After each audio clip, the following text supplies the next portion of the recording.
워싱턴의 복도는 평소보다 훨씬 조용합니다. 카메라 앞에서는 서로를 향해 삿대질을 하지만 문이 닫힌 뒤편에서는 전혀 다른 계산기가 돌아가고 있죠. 이것은 단순히 트럼프라는 한 남자의 돌발 행동에 대한 이야기가 아니라 우리가 알고 있던 민주주의라는 거대한 시스템이 마비되기 시작했다는 위험한 신호입니다. 평범한 사람들은 뉴스를 보며 누가 이길까를 궁금해합니다.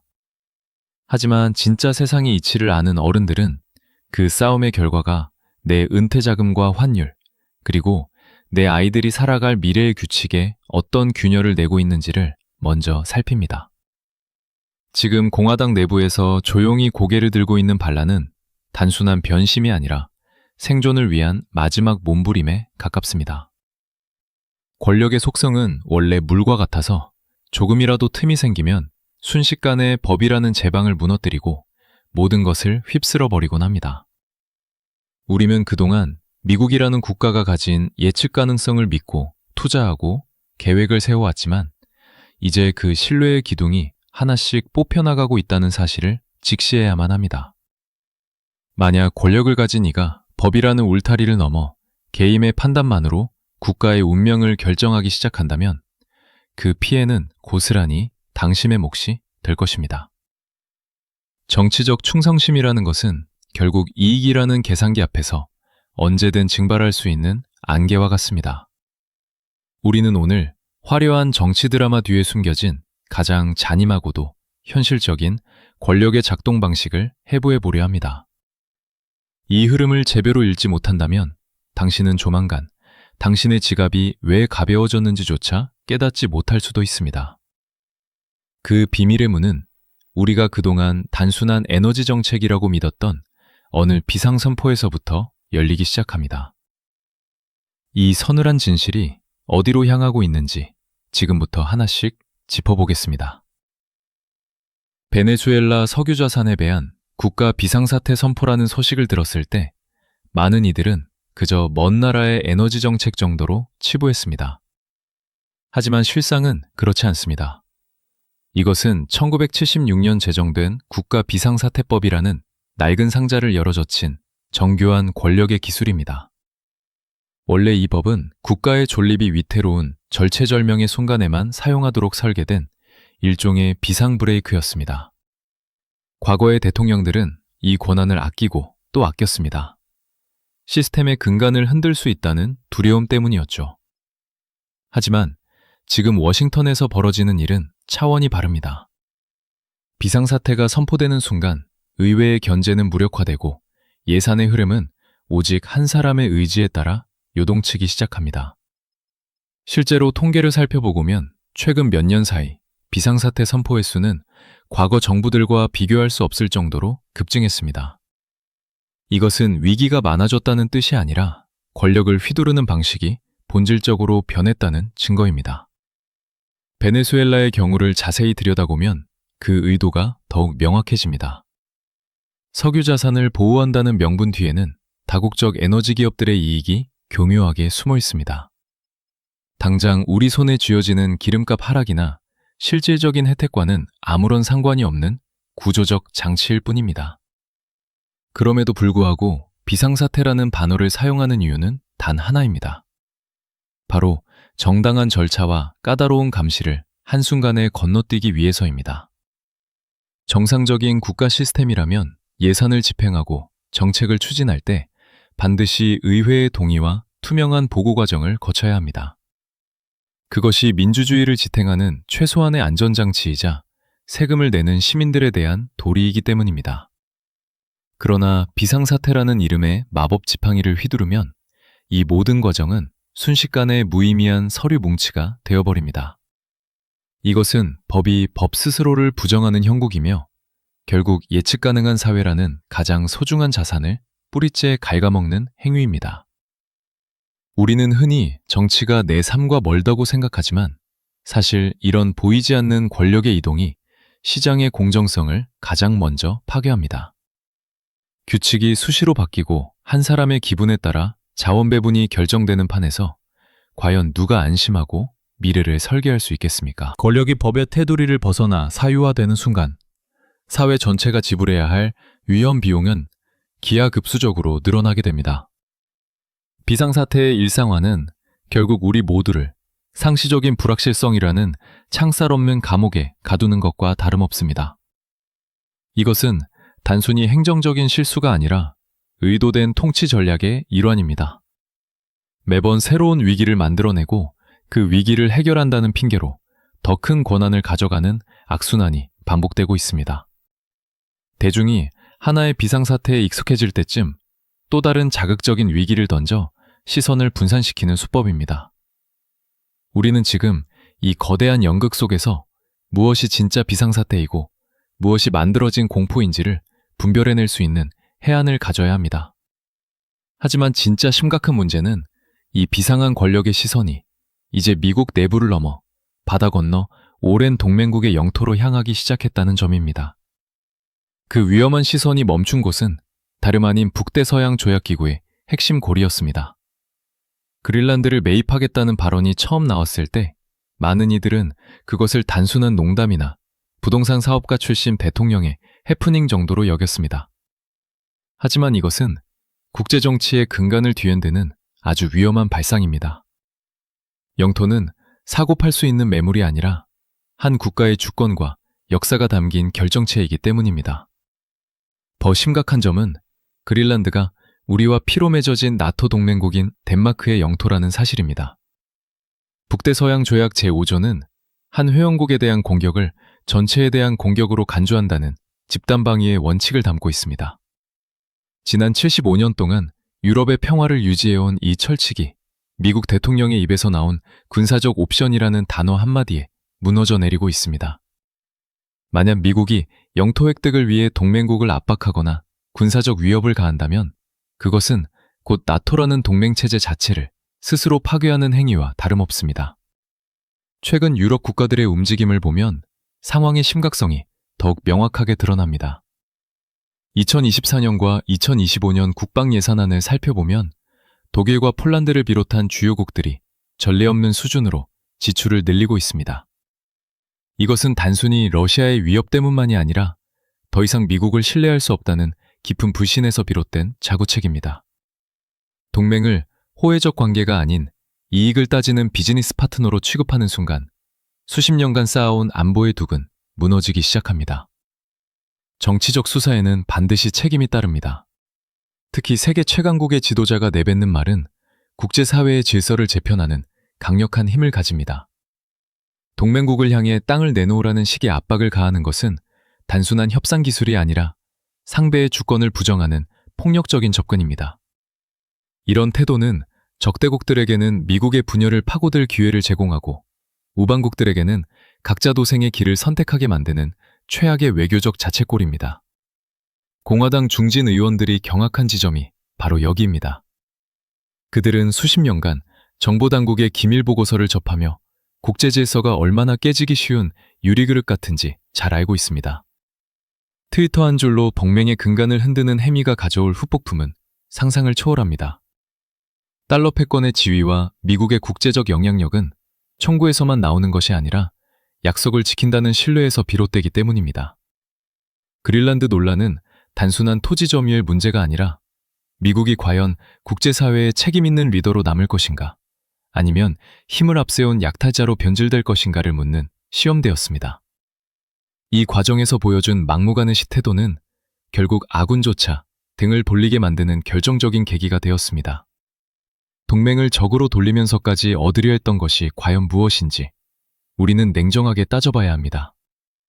권력이 이토록 오만해지는 배경에는 세상을 오직 돈과 거래의 관점으로만 바라보는 특유의 가치관이 자리 잡고 있습니다. 그 비뚤어진 세계관이 어떻게 국가의 외교 시스템을 고장내고 있는지 이제 그 안면을 들여다볼 차례입니다.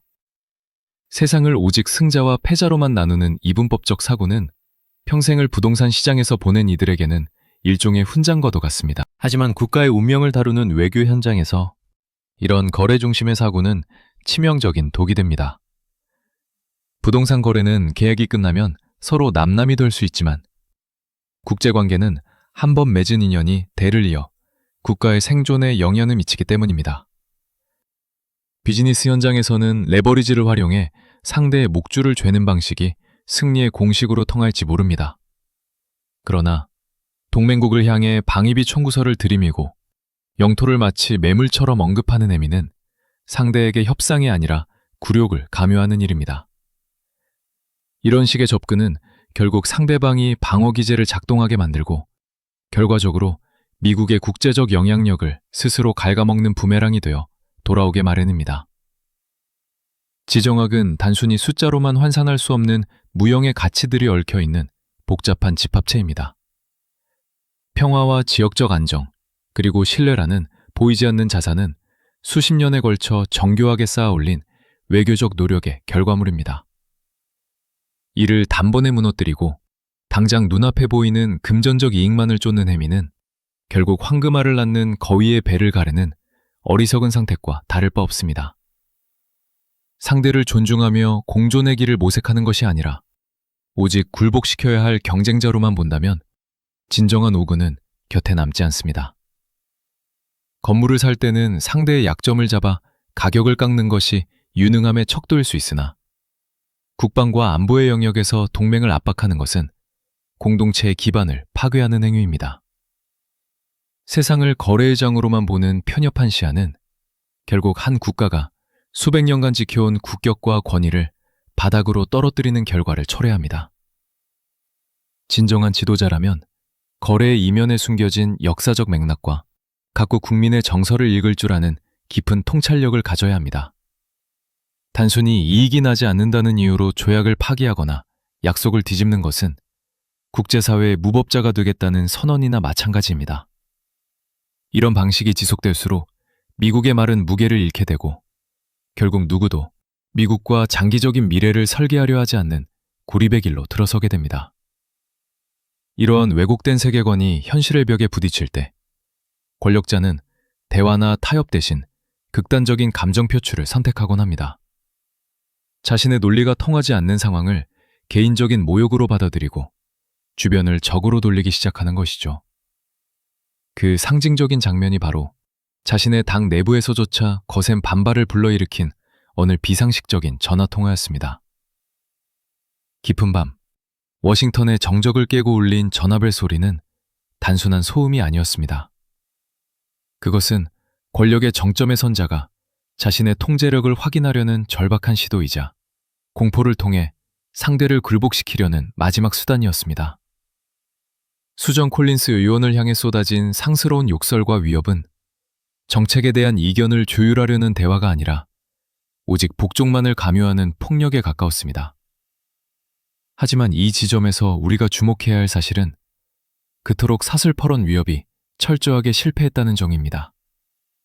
공포라는 무기는 상대가 잃을 것이 있을 때만 유효하며 그 위협이 현실적인 이익을 보장할 때만 작동합니다. 콜린스 의원을 비롯한 공화당 내 반란 세력들은 이미 차가운 계산을 끝낸 상태였습니다. 그들은 대통령의 분노보다 트럼프라는 배에 끝까지 남아있을 때 치러야 할 정치적 비용이 훨씬 크다는 사실을 직시하고 있었습니다. 심리학에서는 이를 오만 증후군이라고 부르기도 합니다. 권력자가 오랫동안 성공에 취해 주변의 비판을 개인적인 공격으로 간주하고 자신과 국가를 동일시하기 시작할 때 나타나는 병리적 현상입니다. 이 단계에 이르면 지도자는 법적인 절차나 민주적인 견제를 정의에 대한 보전으로 받아들이며 오직 자신에 대한 무조건적인 충성만을 선으로 규정합니다. 그러나 이러한 태도는 역설적으로 가장 가까운 동맹들을 가장 먼저 등골리게 만드는 독이 됩니다. 과거에는 대통령의 전화 한 통이면 당의 노선이 정해지고 반대파들이 숨을 죽이던 시절이 있었습니다. 하지만 권위가 사라진 자리에 남은 거친 원사는 더 이상 지도력으로 인정받지 못하고 그저 차량한 소음으로 전락할 뿐입니다. 위협이 통하지 않는 순간 권력의 유효기한은 사실상 종료된 것이나 다름없습니다. 공화당 의원들은 전화를 끊고 다시 자신의 일을 하러 돌아갔으며 그들의 투표 결과는 단 한 표도 바뀌지 않았습니다. 공포에 기반한 통치는 결국 그 공포가 일상이 되는 순간 힘을 잃게 마련입니다.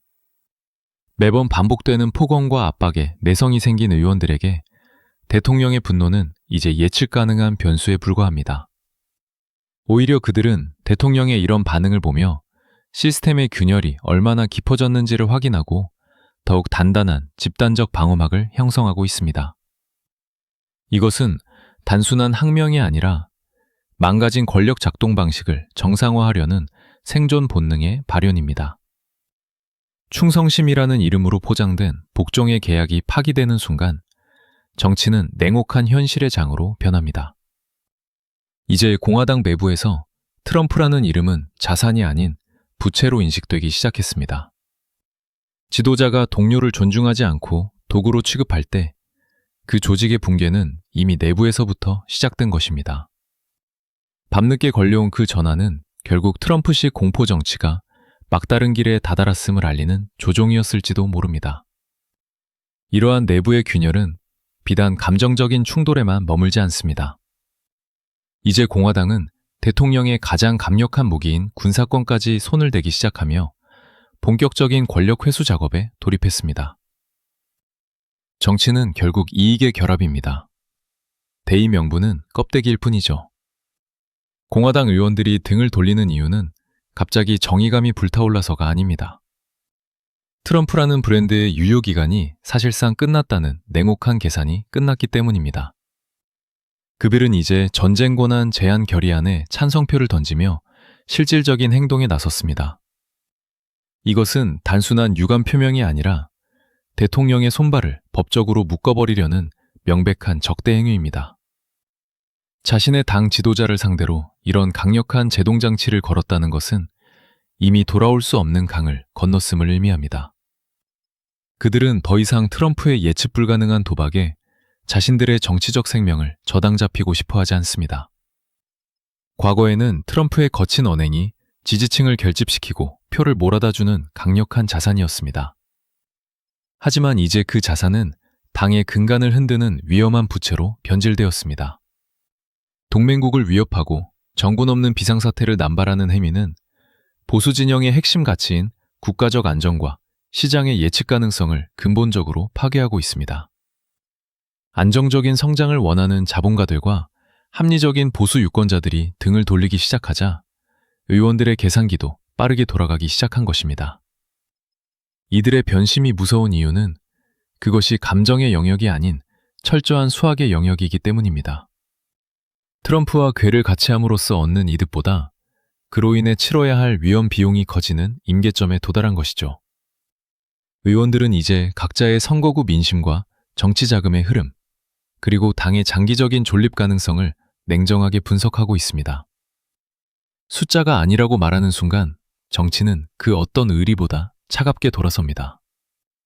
권력의 중심에서 밀려나는 자의 가장 큰 비극은 주변의 침묵이 아닙니다. 자신을 지탱하던 동지들이 가장 먼저 칼을 들고 나타나 체제를 부정하는 순간을 목격하는 것입니다. 공화당의 이번 반란은 일시적인 소동이 아니라 권력 지형의 근본적인 재편을 의미하며 이는 곧 트럼프 이후의 시대를 준비하는 신호탄이기도 합니다. 그들은 이제 각자 도생의 길을 찾으며 트럼프라는 거대한 그림자에서 벗어나려 애쓰고 있습니다. 이 냉정하고 치밀한 배신의 연대기는 시스템의 정상화라는 그럴듯한 명분으로 포장되어 기록될 것입니다. 하지만 그 속을 들여다보면 오직 살아남으려는 자들의 처절한 생존 계산서만이 가득할 뿐입니다. 이제 의원들은 단순한 투표를 넘어 대통령이 가장 두려워하는 문서와 증거의 숲으로 발을 들여놓고 있습니다. 정치인들이 카메라 앞에서 내뱉는 화려한 연설이나 자극적인 폭로는 대중의 눈과 귀를 사로잡기에 충분합니다. 하지만 권력의 심장부를 정조준하는 진짜 무기는 따로 있습니다. 그것은 바로 아무도 관심을 두지 않는 지루한 행정 절차와 켜켜이 쌓여가는 문서 더미입니다. 세상은 요란한 구호에 열광하지만 권력자가 밤잠을 설치며 두려워하는 것은 소리 없이 다가오는 조사관의 서류 가방입니다. 셸던 화이트하우스 의원이 던지는 질문들을 유심히 살펴볼 필요가 있습니다. 그는 대통령의 인격을 공격하거나 자극적인 비난을 쏟아내지 않습니다. 대신 약속된 문서 공개가 왜 늦어지고 있는지, 혹은 법정 시한이 지난 보고서의 행방은 어디인지를 아주 집요하고도 따분하게 묻습니다. 언뜻 보면 관료주의적인 트집잡기처럼 보일 수 있으나 이것이야말로 권력의 정당성을 뿌리째 흔드는 가장 치명적인 공격입니다. 기록은 감정적이지 않으며 결코 타협하지 않습니다. 트위터에 올린 자극적인 글은 삭제하거나 해명으로 덮을 수 있지만 국가 기록 시스템에 각인된 공문서는 시간이 흘러도 변하지 않는 고체와 같습니다. 역사적으로 강력한 권력을 휘둘렀던 수많은 인물이 결국 무너진 이유는 정적의 공격 때문이 아니라 사소해 보였던 일기장이나 회의록, 그리고 예산 집행 내역 같은 종이뭉치 때문이었습니다. 소환장의 힘은 바로 이 거부할 수 없는 기록의 정직함에서 나옵니다. 행정부는 종종 투명성을 약속하며 대중을 안심시키려 합니다. 하지만 실제 집행 과정에서 나타나는 교묘한 지연과 은폐는 결국 시스템의 신뢰를 갉아먹는 독이 됩니다. 화이트하우스 의원이 지적하는 지점도 바로 여기입니다. 말뿐인 약속과 실제 행동 사이의 간극을 숫자로 증명해 보임으로써 권력자가 숨기고 싶어하는 진실의 민낯을 드러내는 것이죠. 이런 절차적 공세는 감정적인 대응이 불가능하기 때문에 방어하는 입장에서는 더욱 곤혹스러울 수밖에 없습니다. 권력자가 감찰관의 조사를 개인적인 공격으로 간주하고 반의하려 할수록 상황은 더 악화됩니다. 중립적인 감시 체계를 적으로 돌리는 행위는 스스로 법 위에 군림하려 한다는 증거를 남기는 꼴이기 때문입니다. 우리는 지금 워싱턴에서 벌어지는 이 지루한 서류 전쟁이 사실은 민주주의의 근간을 지키기 위한 가장 치열한 전선이라는 사실을 깨달아야 합니다. 숫자가 적힌 종이 한 장이 수만 명의 시위대보다 더 강한 힘을 발휘하는 순간을 우리는 목격하고 있습니다. 이러한 감시와 기록의 압박은 권력의 유통기한을 급격히 단축시킵니다. 법망을 피해가는 데 익숙한 이들에게 정해진 규칙을 따르라는 질문만큼 무서운 칼날은 없습니다. 하지만 이 싸움의 결과보다 더 두려운 것은 지금 이 순간 만들어지고 있는 위험한 관행들이 미래의 또 다른 권력자들에게 건네줄 강력한 무기가 될 수 있다는 점입니다. 이제 우리는 이 갈등이 남길 유산에 대해 고민해야 합니다. 오늘 행해지는 비정상적인 지름길들이 내일의 평범한 길이 되어버릴 때 우리 사회가 치러야 할 대가는 무엇인지 말입니다. 정치에서 선례라는 것은 보이지 않는 유령과 같습니다. 한번 세상에 나오면 결코 사라지지 않고 다음 사람의 손에 들린 강력한 무기가 되어 돌아오기 때문입니다. 지금 우리가 목격하고 있는 헌법적 파격들은 단순히 한 대통령의 돌발 행동으로 끝나지 않습니다. 그것은 미래에 올 또 다른 권력자가 사용할 수 있는 위험한 설계도를 그려주는 일과 다를 바 없습니다. 1973년 베트남 전쟁의 비극적인 교훈 속에서 탄생한 전쟁 권한법을 떠올려 보십시오. 당시 의회는 통제되지 않는 행정부의 폭주가 국가를 얼마나 깊은 수렁으로 몰아넣을 수 있는지 뼈저리게 깨달았습니다. 그래서 만든 것이 대통령의 군사행동에 제동을 거는 최소한의 안전장치였습니다. 하지만 지금 그 장벽이 개인의 정치적 목적과 거래의 도구로 전락하며 힘없이 무너져 내리고 있습니다. 우리는 흔히 내가 지지하는 지도자가 강력한 힘을 휘두를 때 박수를 보냅니다. 하지만 그 힘이 법이라는 테두리를 벗어나 지름길을 택하기 시작할 때 우리는 반드시 질문을 던져야 합니다. 만약 내가 증오하고 신뢰하지 않는 인물이 똑같은 권한을 쥐게 되었을 때도 그 지름길을 허용할 수 있겠느냐는 물음입니다. 또래 변칙이 내일의 원칙이 되는 순간 우리는 민주주의라는 정교한 시계장치를 스스로 부수고 있는 셈입니다. 공화당 내부에 깊은 통찰력을 가진 이들이 결국 반란을 선택한 이유도 바로 여기에 있습니다. 그들은 오늘 트럼프를 지키는 행위가 내일 자신들이 결코 받아들일 수 없는 정적에게 무제한의 권력을 넘겨주는 치명적인 실수라는 점을 간파했습니다. 권력이 법 위에 군림하는 관행이 굳어지면 의회는 장식품으로 전락하고 민주적 견제라는 개념은 역사책 속의 박제가 되어버릴 것입니다. 선례의 무서움은 그것이 시간이 지날수록 더욱 단단해진다는 데 있습니다. 한번 허용된 비상사태는 다음에는 더 사소한 이유로 선포될 것이고 한번 무시된 의회의 권한은 다음에는 아예 존재조차 부정당할 수 있습니다. 이것은 진보나 보수의 문제가 아니라 국가 시스템이 작동하는 기본 규칙에 관한 문제입니다. 규칙이 사라진 경기장에서 선수의 실력은 아무런 의미가 없으며 오직 힘의 논리만이 지배하는 혼돈이 찾아올 뿐입니다. 우리는 역사가 주는 경고를 가볍게 여겨서는 안 됩니다. 무수한 민주주의 국가들이 무너진 이유는 거창한 혁명 때문이 아니라 소소한 예외들이 쌓여 시스템을 마비시켰기 때문입니다. 지금 당장의 효율성과 승리를 위해 민주적 절차를 희생시키는 것은 미래의 안전을 담보로 도박을 하는 것과 같습니다. 우리가 지금 이 위험한 선례에 주목해야 하는 이유는 그것이 바로 우리 아이들이 살아갈 세상의 법적 토대를 결정하고 있기 때문입니다. 권력의 사유화가 가져오는 파열음은 이제 워싱턴의 복도를 넘어 우리 모두의 일상으로 번져나가고 있습니다. 이 거대한 폭풍이 우리의 삶을 어떻게 구체적으로 파괴하고 있는지 이제 그 현실적인 고통의 지점들을 짚어볼 차례입니다. 워싱턴에서 벌어지는 이 치열한 권력 투쟁이 우리와 무슨 상관이 있느냐고 묻는 분들이 계실지도 모릅니다. 하지만 정치가 요동치면 그 파편은 가장 먼저 평범한 시민들의 밥상머리로 날아옵니다. 대통령이 동맹을 위협하고 군사적 옵션을 입에 올리는 순간 그 공포는 단순히 뉴스 속 이야기가 아니라 파병을 앞둔 군인 가족들의 일셈적인 고통이 됩니다. 불안정한 외교 정책은 시장의 예측 가능성을 송두리째 무너뜨립니다. 그린란드나 덴마크를 상대로 한 비상식적인 압박이 계속될수록 국제사회에서 미국의 신용도는 하락하고 이면 곧 달러 가치의 불안정으로 이어집니다. 실제로 대통령의 돌발적인 발언이 나올 때마다 시장의 공포지수인 빅스 지수가 요동치는 현상을 우리는 목격해왔습니다. 불확실성이 지배하는 경제구조 속에서 기업들은 투자를 망설이고 그 피해는 결국 일자리 감소와 물가 상승이라는 형태로 우리에게 돌아옵니다. 비상사태를 무기로 자원을 사유화하려는 시도는 시장 질서를 왜곡하는 가장 큰 원인이 됩니다. 베네수엘라 석유자산 사례에서 보듯 국가의 비상권한이 특정 기업이나 소수 세력의 이익을 위해 사용될 때 일반 소비자들은 더 비싼 대가를 치러야만 합니다. 공정한 경쟁이 사라진 자리에는 오직 권력과의 밀착만이 남게 되고 이는 경제 시스템 전체의 효율성을 떨어뜨리는 암적인 존재가 됩니다. 동맹의 균열은 안보 비용의 급격한 상승을 불러옵니다.